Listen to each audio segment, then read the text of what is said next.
प्रभु श्री राम लक्ष्मण मैया जानकी आज वन के लिए जब जा रहे हैं, गंगा के तट पर पहुंचे हैं, तो केवट जो था उससे प्रभु कह रहे हैं कि भैया इधर नाव लाओ और मुझे वन भी जाना है। लेकिन जब कहे कि मांगी नाव न केवटिया ना, वो कहो तुम्हारो मर्म में जाना। इसका अर्थ हुआ है कि मांगी नाव, भगवान श्री राम ने नाव मांगी लेकिन केवट नहीं आया। दूसरा अर्थ यह कि मांगी नाव ना, नाव नहीं मांगी और लेकिन केवट आ गया। केवट कहने लगा भैया हम तुम्हें बिना चरणों को धुल करके अपनी नाव में बैठाने वाले नहीं हैं। क्यों? क्योंकि मैं तुम्हारे मरण को बहुत पहले से जानता हूं। राम जी कहने लगे भैया लक्ष्मण, ये केवट क्या कह रहा है कि हम तुम्हारे मरण को जानते हैं कि मां कौशल्या और मरम न भागा जिन्नो मास गर्भ मेरा था। मेरी मैया कौशल्या ने मुझे 9 महीने पेट में रखा और आज दिन तक मेरे मरण को नहीं जान पाई। और दशरथ पिता मरम जो जानते प्रणत मोए बन कौन पठौते। अगर हमारे पिताजी दशरथ मेरे मरम को जानते तो मुझे वन के लिए नहीं पठाते। और केवट मारे भरे भरे ताना और कहो तुम्हारो मरम में जाना। भैया माँ कौशल्या ने मेरे मरम को नहीं जान पाया, दशरथ पिता ने नहीं जान पाया, अरे जनक जी ने भी मेरे मरम को नहीं जान पाया। और ये केवट क्या कह रहा है कि हम तुम्हारे मरम को जानते हैं। तो राम जी कहने लगे केवट सुनो मेरी बात,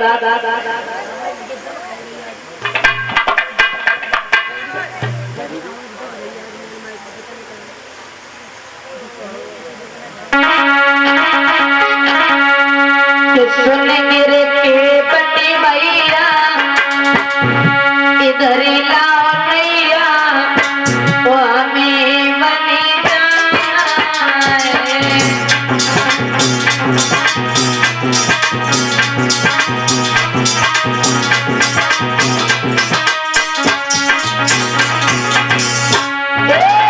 सुन मेरे केवट भैया इधर लाओ नैया हमें बनी जाए।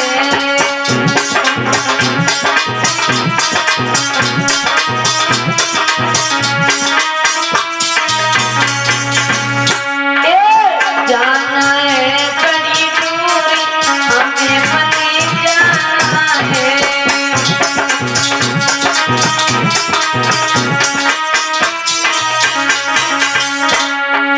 सुनो आज्ञा मान माती बनी आए।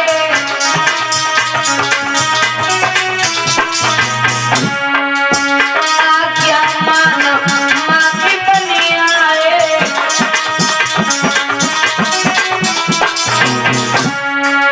सीता प्यारी साथ मिलाए।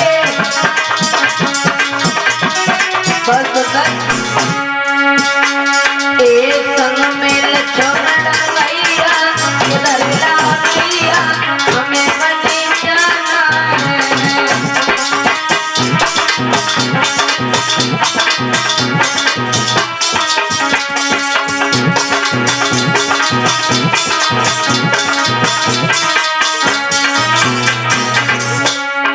और नाव किनारे केवट लाओ।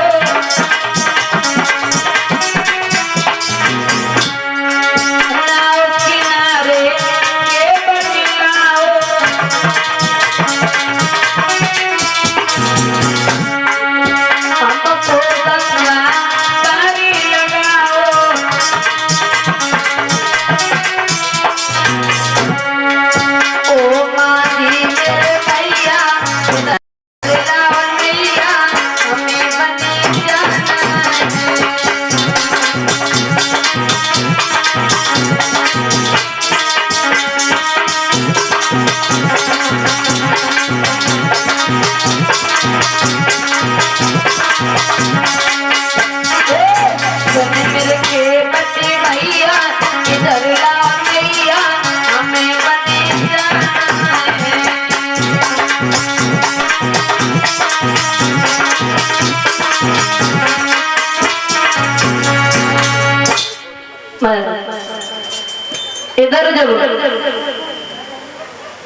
इधर जब ये बात कही है कि मुझे बहुत दूर जाना है, राम जी कहने लगे कि हम ऐसे अपने नाव में नहीं बैठने देंगे। क्यों? मुझे बताएं, आपके चरणों की रज जिस किसी के ऊपर पड़ती है वो स्त्री हो जाती है।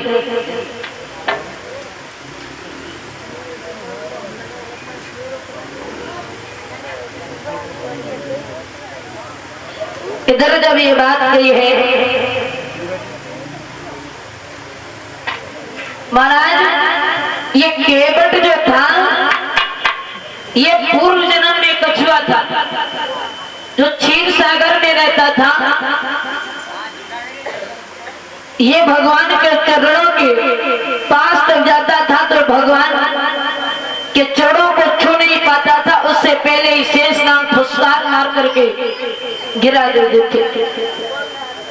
बार बार कोशिश की लेकिन फिर भी प्रभु के चरणों तक नहीं पहुंच पाया तो भगवान ने वरदान दिया कि हे कछुआ, अभी नहीं, त्रेता युग में हम तुम्हारे पास स्वयं चल कर के आएंगे।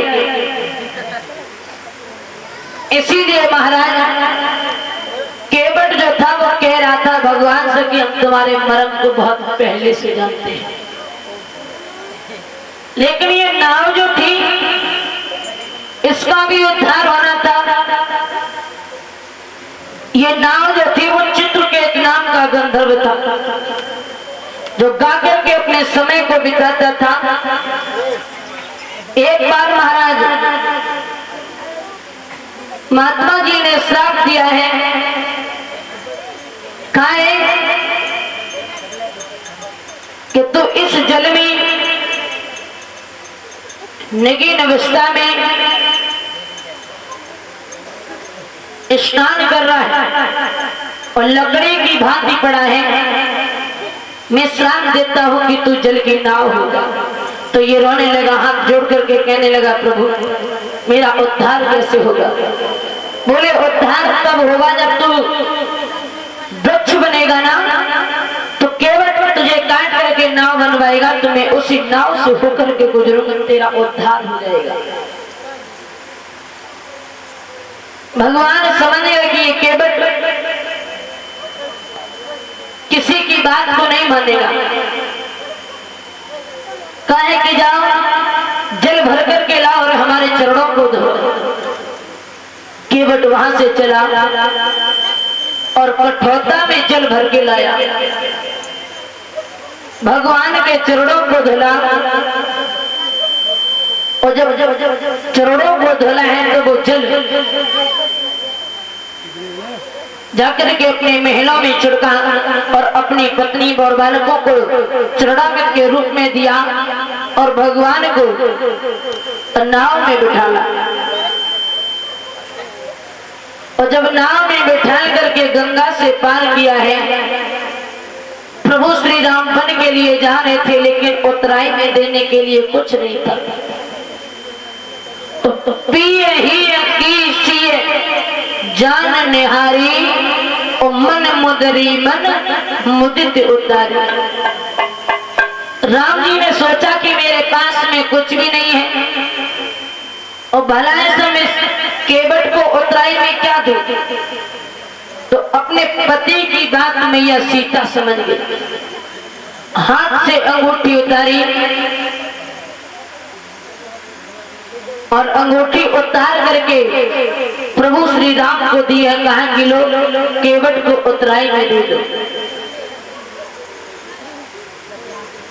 भगवान उस अंगूठी को केवट को उतराई में देने लगे तो केवट कहने लगा भैया अभी आप वन के लिए जा रहे हैं तो इसलिए मुझे उतराई नहीं चाहिए। जब आप 14 वर्ष के बाद लौट करके आओगे ना तब तुम मुझे उतराई में दे देना। महाराज केवट कितना चालाक था, उसने महाराज एक बार तो प्रभु के दर्शन कर ली और दोबारा बुलाने का इंतजाम कर लिया, क्योंकि भगवान से कह दिया कि जब लौट करके आओ तभी अंगूठी उतराई में दे देना और मैं ले लूंगा। तो जब ये बात गई है तो उसी समय महाराज भगवान कन्हैया